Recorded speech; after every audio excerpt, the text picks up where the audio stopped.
Welcome to this explainer. Today, we're diving into a genuinely fascinating study that uncovers a massive, hidden gap in how we teach language to toddlers. We so often think of language learning as this totally natural process, right? Like a switch that just flips on one day. But the research we're looking at today literally pulls back the curtain on the actual mechanics of early language development. And what it finds? Well, it might completely change how you view your interactions with the little ones in your life. So I want you to start by just reflecting on a seemingly simple question. How exactly do you teach language to a child who doesn't even speak yet? Think about your own experiences with infants and toddlers. Usually we just kind of talk at them, right? We narrate our days, read them books, sing songs, the whole shebang. But how much of that is actually a two-way street? Setting up pre-verbal communication is honestly a bit of a mystery for a lot of us. But as we'll see, the way adults handle this delicate early phase fundamentally alters a child's entire developmental trajectory. Let's jump right into part 1, the early language window. The stakes during this specific 9 to 24-month window are absolutely astronomical, mostly because it's a period of just explosive brain development. By the time a kid turns 2, they've already heavily acquired critical skills for later language, like phonetic discrimination and word mapping. Now, to really grasp the study, we've got to look at a crucial distinction. On one side, we have expressive language. That's the speaking, the babbling, the actual production of words. On the flip side, we have receptive language, which is comprehending and interpreting speech. The researchers here deliberately zeroed in on receptive language. Why? Because speech perception and early language interpretation set the absolute foundation for all later learning. Think of receptive language as the soil and expressive language as the plant that eventually grows out of it. Which brings us to part 2, inside the ECEC survey. To figure out what's really happening on the ground, the researchers wanted to measure exactly how educators support this crucial receptive language. They didn't just want abstract theories. They wanted declared, practical actions from the people spending hours every single day with these toddlers. And this brings us to the credibility of the research. This study maps the practices of early childhood education and care professionals, often called EECE, over in Finland. Supported by top-tier institutions like the University of Helsinki, this research takes place in a country that is globally renowned for its high-quality education systems. Over there, EECE is this tightly regulated mix of care, education, and teaching, all aimed at laying down a rock-solid foundation for lifelong learning. And the scale of this study? It's huge, 644.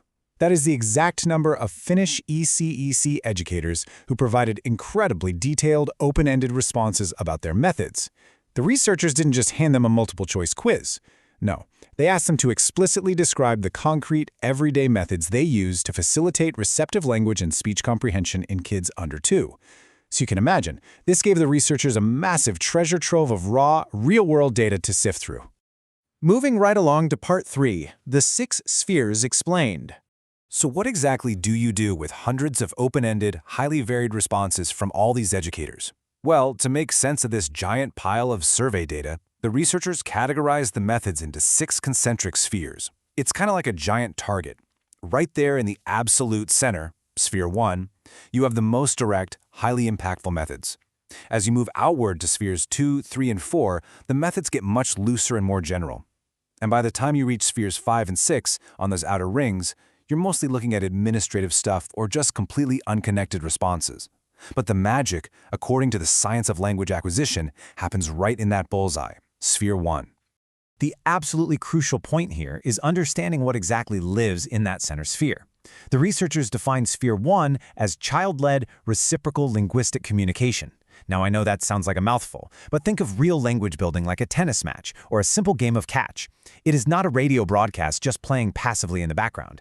It involves noticing a child's initiative, even if it's just a tiny gaze or a random babble, reacting to it, expanding on it, and then, most importantly, handing the conversational turn back to the child.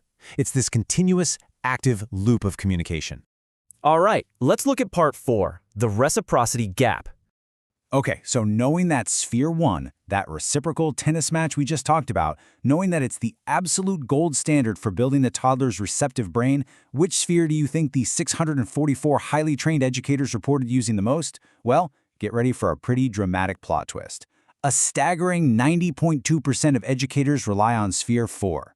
That's just providing a generally rich linguistic environment, like singing songs to the group or having a structured daily routine. About 75% use sphere 2, which involves general interactions like making eye contact. But look at sphere 1, A mere 23% of educators explicitly mention using those crucial child-led reciprocal methods. Almost 80% of these educators completely left the most effective tool for language development out of their declared practices. That is wild. So why does this massive gap actually matter? Well, it's a profound issue of equity. As the research points out, if educators are just relying on a general, passive language environment, who really benefits? It's the children who are already naturally communicative, the loud kids, the ones who already have a ton of rich language exposure at home. Meanwhile, children who are quiet or who maybe lack that rich environment at home, they get left behind because the adults miss the really subtle pre-verbal cues. If an adult isn't actively looking to play that game of catch, the quiet child literally never gets thrown the ball. So, let's see how this builds into practical, everyday application. Actually implementing Sphere 1 requires some real intentional effort. Step 1. You have to actually notice the child's initiative. This could be as incredibly subtle as a toddler just pointing at a shoe while you're getting them dressed. Step 2. Name or expand on it. And Step 3. Hand the turn back. Just imagine you're putting on their coat, right? They look at the zipper and kind of grunt. Instead of just zipping it up in silence, you say, "Yes, that's the zipper. It goes up." Then, and this is the key, you pause. You look at them and you wait for their next grunt or smile before you keep going. To bring this dense academic concept into a super relatable reality, look at this actual quote from one of the educators in the study. Their response perfectly captured Sphere 1. They wrote, "When the child says, e.g., ooh, and shows a lamp, we say, yes, there is a lamp there. Glad you noticed." It's just that simple, yet it's incredibly profound. The child initiates with a sound.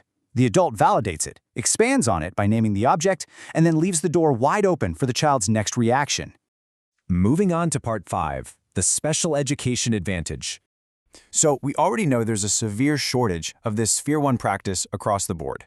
But when the study dug a little deeper into the backgrounds of the educators, the data was super clear. Those with specialized training, specifically early childhood specialized education teachers, mention these vital Sphere 1 practices significantly more often than general educators. And that makes total sense, right? Because their training focuses heavily on observing individual children and spotting those minute developmental cues. They are just way better equipped at recognizing a preverbal initiative and kicking off that critical reciprocal communication. They know exactly how to look for those subtle, quiet invitations to play linguistic catch. And finally, Part 6. Fixing the future. The really good news here is that this skill can totally be taught. The study doesn't just point out a massive flaw and leave us hanging, it offers concrete systemic fixes.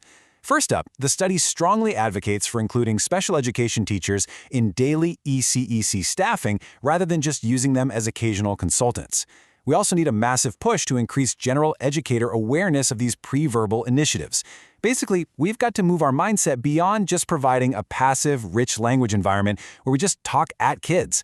High-quality language support shouldn't just be left to chance. It requires heavy, intentional investment in ongoing educator training so every single professional knows exactly how to operate in Sphere 1. So I'll leave you with this final, somewhat provocative thought to take away. How can we ensure the quietest children aren't left behind? Whether you're an educator, a parent, or just an aunt or uncle, I really challenge you to re-examine your own interactions with toddlers. Are you just providing background noise, or are you actively engaging in child-led reciprocal communication?